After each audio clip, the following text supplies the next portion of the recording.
Aloha. Wonderful job today. Yeah, where it's at is the 16th note. So let me take just a quick second to explain it. When we're going through the process of learning, we talk about how the triads, like a G major or like a F major, or even like today's funny little chord, that diminished. The idea of this is we're going to be moving these chords around. We've talked about how to name them using our hand and like how to move ourselves around the circle fifths. That's more like the aspect of the technicals of the chord building and the mechanisms to understand songs. I think you got that pretty much.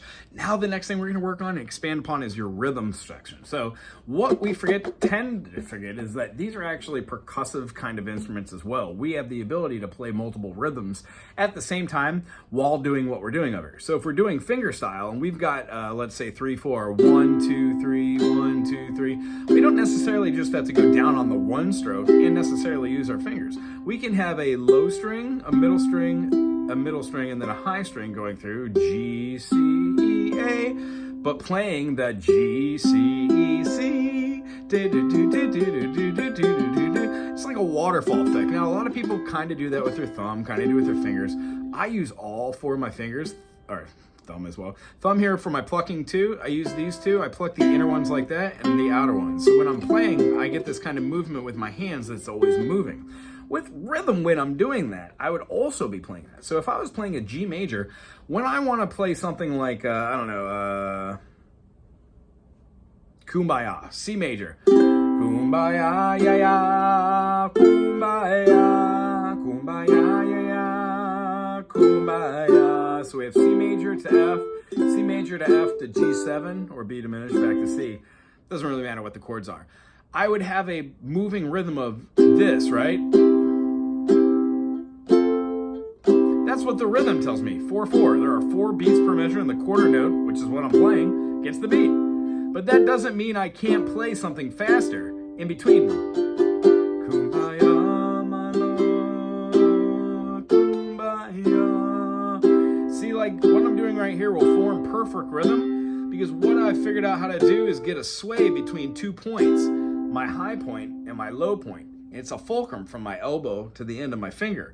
So when I get that sway, I have the natural rhythm. So ya, ya, ya, one rest, one rest, one rest, one rest. So swinging eighth notes playing only on the downbeat gives me 4 quarters. And then when I move the chord, it doesn't change what I'm doing over here on my hand. Also, swinging up and down allows anybody watching you or playing with you to tell what the rhythm is. The other way you would see people play is kumbaya, ya, ya, kumbaya. There's nothing wrong with doing downstrokes, but I could guarantee if you practice doing eighth notes and then, dare I say, like 16 notes,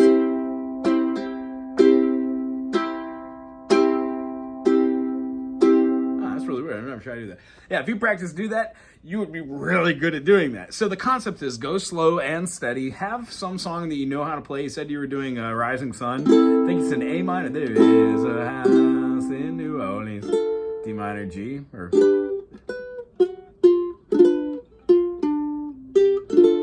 D minor, F. Yeah. A minor.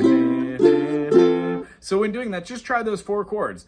1 2 3 4 5 6, 1 2 3 4 5 6. Try all downstrokes, then try eighth notes. Down, up, down, up, down, up, down, up, down, up, down, up, down. I think it goes to a major. Just try those same notes. Down, F. So notice when you're doing eighth notes, you have a different rhythm. 1 E and a 2 E and a 3 loud. That is a subdivision of 16th notes. If you were to break it down, just do there is a house in New Orleans. That's what that rhythm would be. They call the rising sun. These are the 16th, or in this case, 30 seconds. So I would suggest taking any song you have and try and work those rhythms out at a quarter, eighth note, and 16th. And what you'll find is almost any song that you have been doing or can do in the future can be counted in a different way. Like Beatles, help. Help, need somebody, help, not just anybody, help.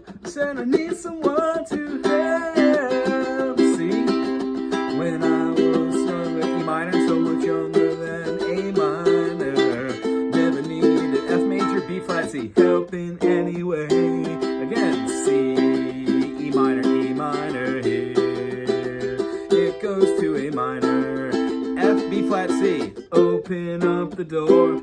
So when playing that, I had a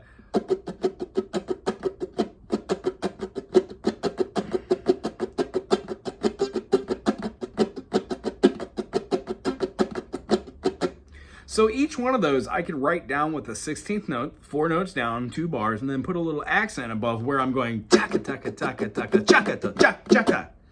That way it defines what the actual rhythm is. And I know it seems crazy and overwhelming in the beginning, but they will start coming together when we take all the rhythms that we do, like from all the songs. So if it's like, Four Non Blondes or Green Day or Gershwin or, Sammy Fain, it doesn't matter what the song is. All rhythms can be expressed through notation. So that's what's really interesting. If you want to cross that bridge, we could do that with actually writing that out. However, for this week, try all your rhythms for any song you're playing in some sort of notation that goes beyond just the standard quarter rhythm. Okay? Aloha.